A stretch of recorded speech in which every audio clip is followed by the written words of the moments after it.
We're going to have a Seminole Native American talk here from Ocala, meaning Little Earth Turtle. And another fellow, he's an expert on it, historian, so it'll be in that recording here pretty soon. With you about the rich living history of the Seminole people. I am a reenactor, and my Seminole name is Untitled Chapter, which means basically a Florida gopher turtle, which works right in with the women's studies because we are gophers. Go for this, go for that. So it works right in.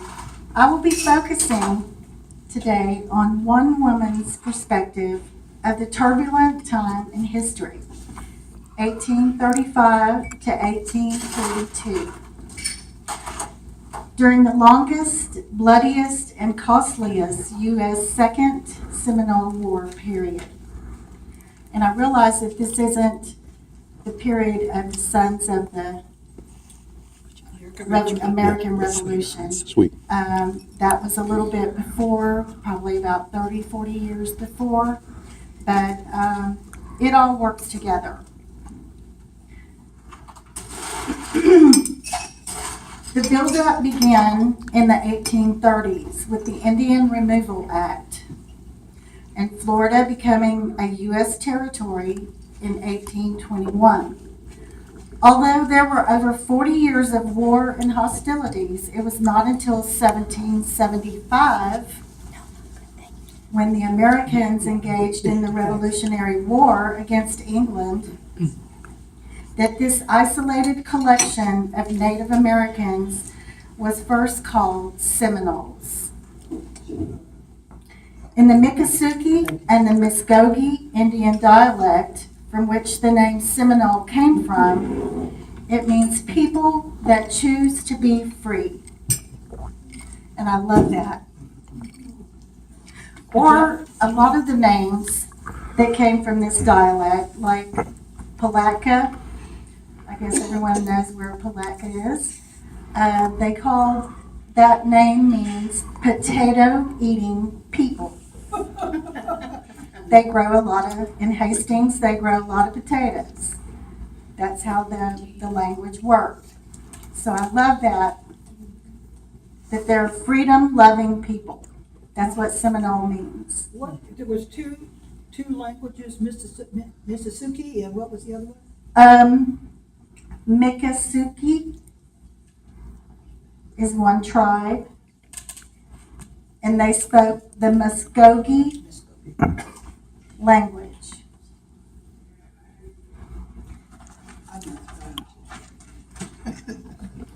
Because the Seminole occupied land coveted by European and white settlers, squatters, and speculators, this brought them into bitter conflicts. They refer to any Indian living in Florida as a renegade, wild one, runaways, outsiders, and squaw. Since 1821, 5,000 Seminoles had held the best lands for raising crops and cattle.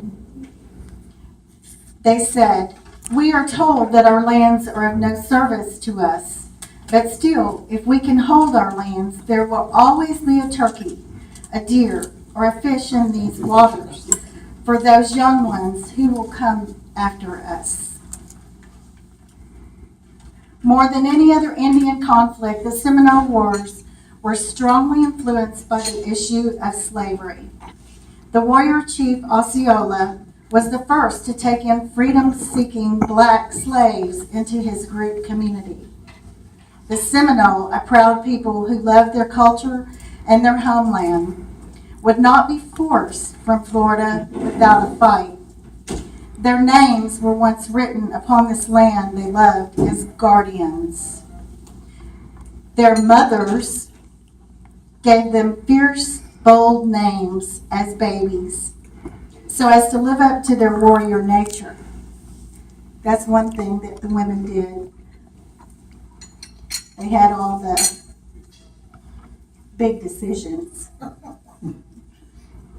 Alligator, halpata, wildcat, koakuchi, jumper, island home leader, Osceola, black drink crier, Hajo Yahola,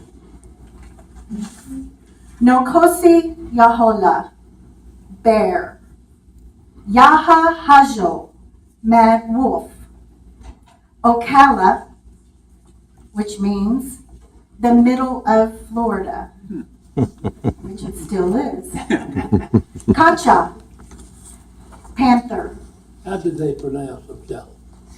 Ocala. Oh, Ocala. The way I saw it, it was actually Ocali, but we call it Ocala now. Kacha is, I named my cat that. She is kind of a panther. Yeah. Kawiki Hajo, mad quail. There used to be a lot of quail here. Chitola, rattlesnake. Sam Jones, Albiaka, which means fisherman, medicine man. And my favorite, Polly Parker. And her neck, there's an article right there that I have posted from Dade's Battlefield that tells about Polly Parker. That's just a few of the names. Today I bring you a female perspective, a real human story of resistance, struggle, conflict, and survival. War that lasted by force over a period of 40 plus years and beyond. Generations of my native Seminole people have been affected and haunted by fear. The list of crippling fears that steal your quality of life is endless. How can I experience freedom from tormenting fear? I believe the only way to overcome this fear is to live boldly. Boldness enables me to comfort my fears and refuse to let that strong emotion rule me. Fear is one of the most powerful of negative emotions. Being a woman, I say, I have the right to live boldly upon the earth. Ikana. As I was put here by the breath maker, that's what they called God, the breath maker, and I love that. It is said that the cedar from the wood from the cedar tree, if you cut it and you smell it, the Indians here said that was as close as could come to the breath of God. When my fears try and stop me, I must live afraid. This is how I summon up courage to fight for freedom, my family, and my home. We all have experienced fear from time to time, but that is quite different from living almost 40 years on and off, confronted with a spirit of fear. For it is the woman's job to be the encourager and the endearing spirit of the home. That's her main job. A constant unhealthy adrenaline rush combined with the fight or flight stress hormone coursing through my veins. I believe today that the military has labeled this debilitating, stressed, and shocked condition as PTSD. And this is where I live for the next 8 years. The sadness of war is exhausting, so I let my anger energize me to resist. I tell myself, just keep breathing. Then I cry, these Seminole tears. Only humans cry tears of sadness. Emotional tears contain chemical toxins from the body built up by the stress. The stress hormone is called cortisol. It is removed from the body inside your tears of fear and sadness. And that's a good thing. Suppressing my tears can lead me to a weakened state and could cause high blood pressure, heart problems, and ulcers. So I will cry for a while and remember my grandmother waking early before the dawn to go out to the garden and sing to the corn. The corn is very important. She sings in whispered notes, a bird-like melody. These are the thoughts I have when I am running through the woods with my children, bare-legged and barefoot, to hide. The women and children often follow the warriors at a distance during a battle. Keep breathing, children. We feel along the way to find the deep waller depressions under creek banks, among the sharp, tall sawgrass in the swamps, and also an abandoned alligator nest and turtle tunnels. We are all so still and wait quietly until our men come to lead us to another swamp camp site to tend wounds, rest, and regroup. I support the warriors that are wounded and hurt by being prepared with packed herbal medicines such as chicory root. Evidently it grew wild here back then, and it can be made into a sweet coffee substitute for coffee. It is a natural caffeine. The leaves can be eaten raw, but they're bitter. If you cook the leaves, the bitterness goes away. It is a healthy food additive, and like I said, they brewed it as a beverage.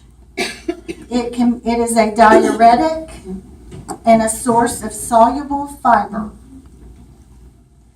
It is a prebiotic, not probiotic, but prebiotic, promoting healthy bacteria growth in the gut. There's a lot of diets out there talking about how that's where you need to start, is in the gut. It's used for loss of appetite, upset stomach, constipation, and you can also make a poultice, a soothing poultice out of it for inflammation. It's also used for liver and urinary tract inflammation. Also the chicory, a lot of times the women would dye their flour sacks, which they made clothes out of. Sometimes they made it out of trade goods. And if you boil the leaf, you can get blue dye. So there's a lot of uses for chicory, and I'm sure it's still around. I also bring in my basket pack ground up barks of dogwood tree and sassafras, used for wound dressings. The wild cherry bark, used for cough syrup. The oak tannins made an excellent antiseptic to wash out wounds. So when they would go to these camps, usually they were old cow camps in the swamp, the women were the ones who brought along the packs that they packed with them with all these items. They also brought travel foods and water, and they would also store these things along the way, and they would dig them up. They would hide them and dig them up so that they wouldn't get broken into by bears or whatever, because they stored a lot of these things in pottery. And I have a pottery over here, the exhibit, if you want to look at that. But that's what they did mostly with the pottery, was for food storage. And they would hide these things around the cow camps for a sudden attack from the soldiers or white invaders. both of these intent upon gaining our homeland for their own. When I think with the attitude and spirit of fear, the worst and unknown things could happen to me and my people. The what ifs, I call them. Our communal cooking fires could give away our Chickadee camp location. The hateful white settlers, the U.S. soldiers that call me squaw, or the slave catchers, might come out of nowhere to burn all of our hard-worked plotted gardens and crops, along with our open-air Chickadee homes and our few poor possessions. In the next brutal confrontation, I could be raped, molested, burned, killed, or abducted, sold into slavery, imprisoned, and starved. I could clearly witness my family dying in a battle, or the worst, hear the ferocious barking of the dogs set upon my children and I, to hunt us down like animals. What if they steal all of our hogs, our horses, and our cattle in this raid? Just breathe. Just breathe. And live boldly. Keep breathing. Pray again and sing the song of joy to the yellow squash blossoms, the song of thankfulness, love, and unity of our people that the tiny blossoms bring to my heart. We stopped running finally under cover, and our men built some temporary shelter for us all to rest among the pine thicket and build a fire. I wander wearily around collecting and gathering wood, young pine needles to make pine needle tea, and hickory nuts up off the ground. I also get my children to do this too, so we can crack the hard nuts. And I can cook the sweet, creamy, nutty hickory milk. Something of home to soothe the children and to dream upon. The children and I pounded them with rocks and tree limbs into pieces. We cast them into the boiling water, which after passing through some fine strainers, preserves the oily part of the liquid to make a thick milk. It is sweet and rich as fresh cream, and it is said to be tasted like ambrosia. It is an ingredient in most of our cookery, like hominy and corn cakes. The maize harvest is very important to us. My Seminole people are the last practitioners of swidden agriculture, SWIDDEN. It's also called slash and burn farming. And the women did a lot of farming. They tended the gardens when the men were not there. They did this together. Fire and lightning. Every fall, the people set fire to the woods and clear out an area of all dead grass, rotten wood, undergrowth, and brush, all of which makes farming richer and better for next spring. This early practice of land and forest conservation yielded us abundant crops, orchards, and pine barrens. Most native groups shape their environments, at least in part, by fire. Fire benefits plants that need sunlight while inhibiting undergrowth that love the cool sand pine scrub, woodland floors, ripe for grazing deer and cattle. The women replant some of the areas of forest by transforming them into groves of fruit and nut orchards, of pecan, hickory, acorn trees, and blackberry bushes. The vast land around Ocala and between St. John's River and the Ocala rivers is the largest concentration of sand pine scrub forest in the whole world. Fertile soils and moisture which support growth of longleaf pine wiregrass, turkey oak, and other trees and plants. The white settlers called these islands. A lot of times I've heard the word hammock. They call them hammocks also. Pine oil is very important. These pine barrens. Pine oil as a medical herb is an antiseptic. It's a disinfectant. It cleans wounds. It's good for respiratory problems, asthma, sinus, and flu. They also collected in this area wild sage for sore throat. I have some wild sage over here. I didn't bring my pine needles today, but I know you probably know what those look like. But the pine tree was very important to them. I have some pine nuts over here that you can take one out and eat it if you haven't eaten one before. The women collected those too. What did they collect? Pine nuts. Are these 200 years old? No. Smells like them. In times of peace, I helped my maid to collect the pine sap to use as glue or tar pitch.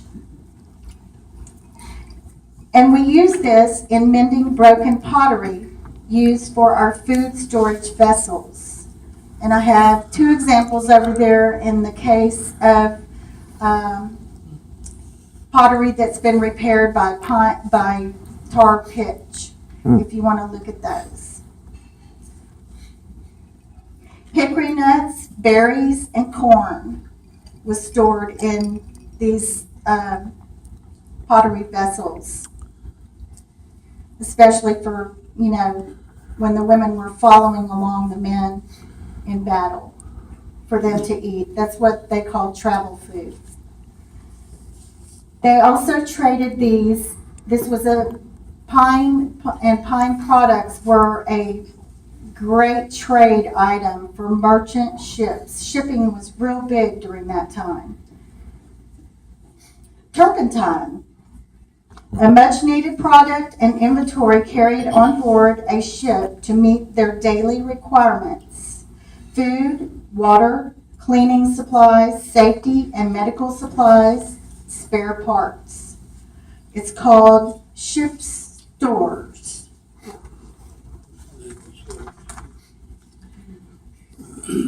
Also, bunkering is a term, bunkering, is supplying fuel to ships. Turpentine, a volatile pungent oil distilled from gum turpentine, the resin or the sap, or pine wood used in mixing paint, solvents, varnishes, and liniments. All of this went on board the ships and they traded. The Seminole traded for these, and the ships used these in their voyages. The pine oil made kerosene, paint thinner, tar, paraffin wax, and shellac. All these were used on board. This trade item allowed the Seminoles to get calico and cotton cloth, glass beads, metal items, and silver jewelry. The women invented the Seminole patchwork design, the clothing that they made, and they sewed it by hand until 1850 when they got sewing machines. And I have a display over here that shows the difference between a patchwork quilt that is probably from the 1800s, and I have an example of early patchwork strip over there, and then my outfit is a later version of the patchwork.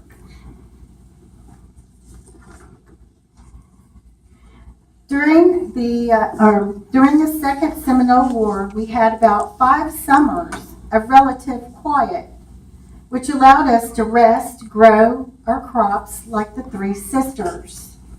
First, you plant the corn they grow up tall stems. Then underneath, next to that, is the squash. And then under that are the beans. So the beans support the squash vines, and then the vines grow up on the corn. And they called these the three sisters. And I have a painting over here on a gourd that I painted. It has the three. The representative painting is the three sisters, and they call those the corn maidens, if you'd like to look at those.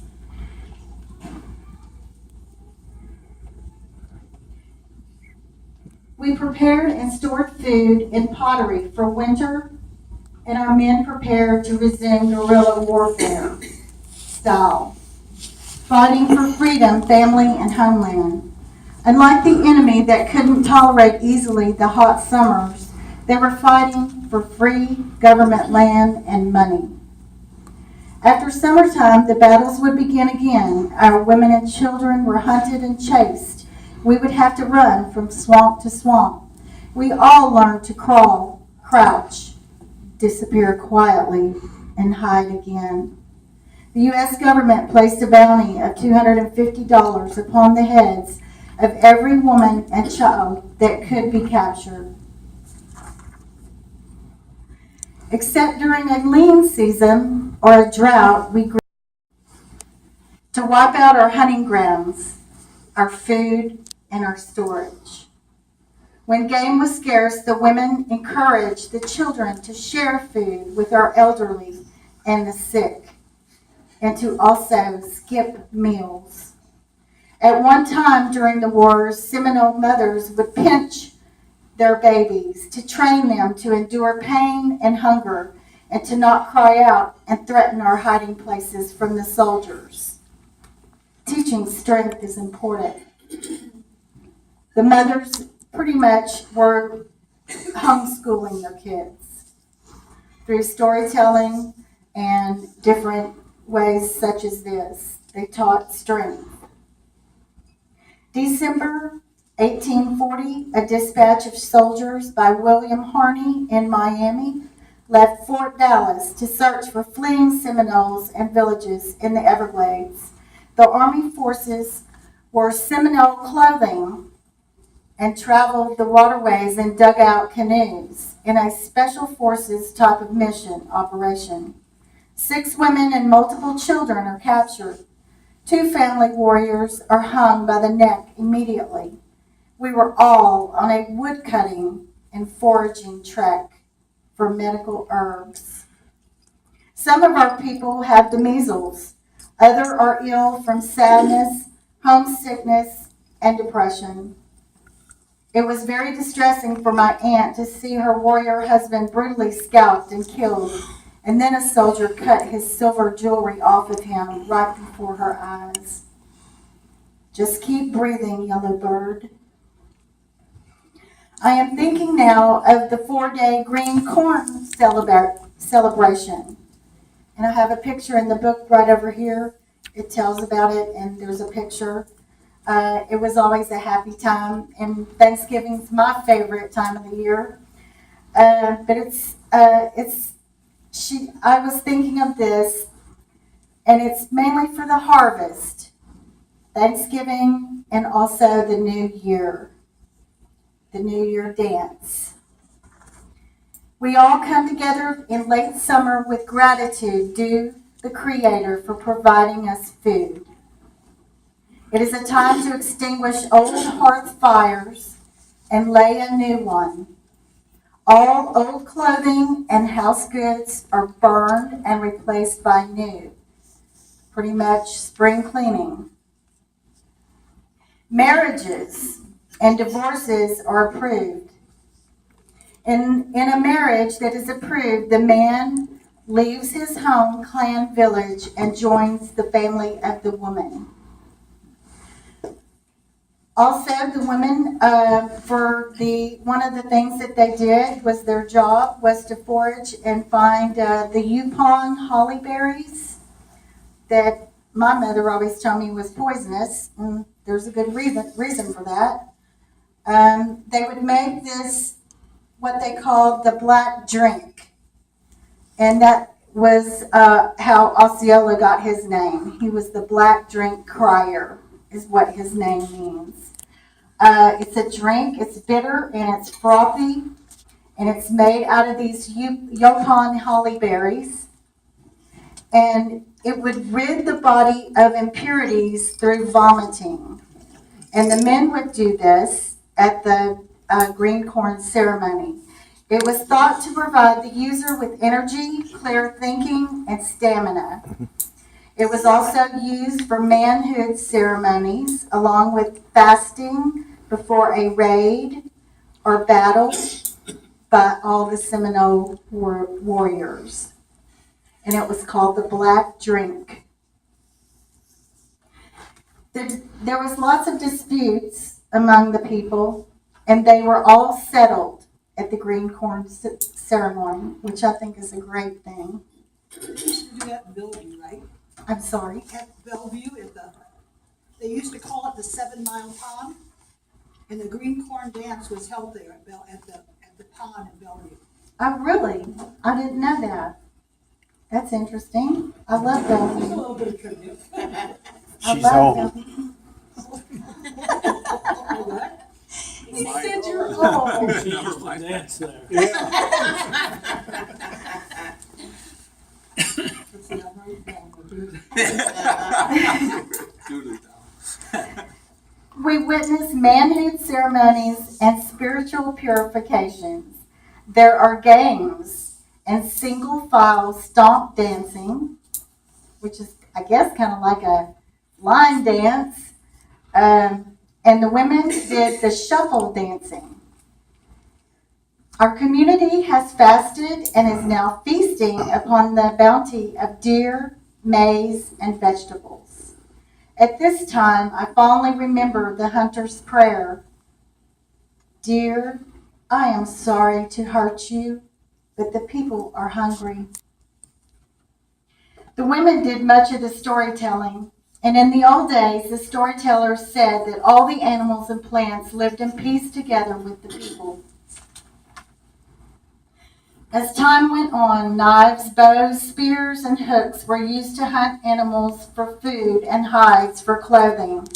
The deer decided that they would send rheumatism to hunters.